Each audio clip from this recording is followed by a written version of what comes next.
Kita terkadang menghadapi banyak masalah, tidak kelar, tidak pernah selesai. Setiap problematika dan masalah disebabkan bukan karena Allah benci kepada kita, tapi terkadang kita sombong ketika kita jarang meminta pertolongan kepadanya dalam setiap perjalanan kehidupan kita. Kenapa terkadang kita marah kepada istri kita tanpa sebab? Dan kenapa istri kita terkadang begitu mudah ngambek kepada kita? Karena pada saat itu Allah tidak menolong hati kita ketika kita tidak pernah menyertakan Allah di dalam setiap hari yang kita lewati. Kita bangun hanya sekedar bangun. Dan terkadang kita autopilot, bangun, jalan, tapi kita tidak memohon kepada Allah supaya kita diberikan pertolongan. Dan itulah yang menjadikan kita terkadang terbentur dengan banyak masalah di dalam kehidupan.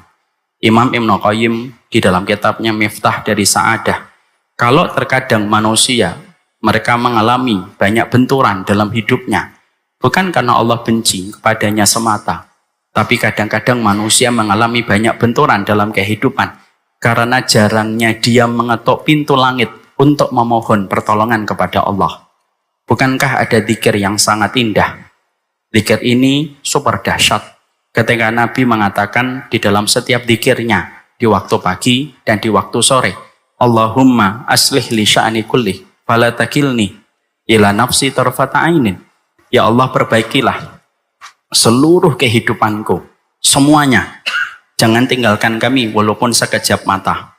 Nabi menggunakan diksi tarfata ainin. Nabi menggunakan diksi sekejap mata untuk menggambarkan kepada kita, walaupun sekejap mata, ketika pada saat itu kita tidak mendapatkan pertolongan, maka sesungguhnya berantakan kehidupan kita, porak-poranda kehidupan kita, kalau pada saat itu Allah tidak memberikan pertolongan di dalam kehidupan kita.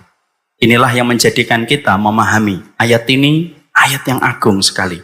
Tidak salah kalau Syekhul Islam Ibnu Taimiyah sering menggunakan ayat ini untuk menegur dirinya di dalam perjalanan hidup. Imam Ibnu Taimiyah itu terkadang kalau beliau sedang tergoda untuk menjadi sombong, ayat yang beliau baca adalah Iyyaka na'budu wa iyyaka nasta'in. Untuk menyadarkan diri beliau, tidak ada ibadah, tidak ada pencapaian ilmu, apapun itu, kecuali bukan karena kehebatan beliau, tapi semua ibadah dan pencapaian ilmu itu semata-mata karena pertolongan Allah.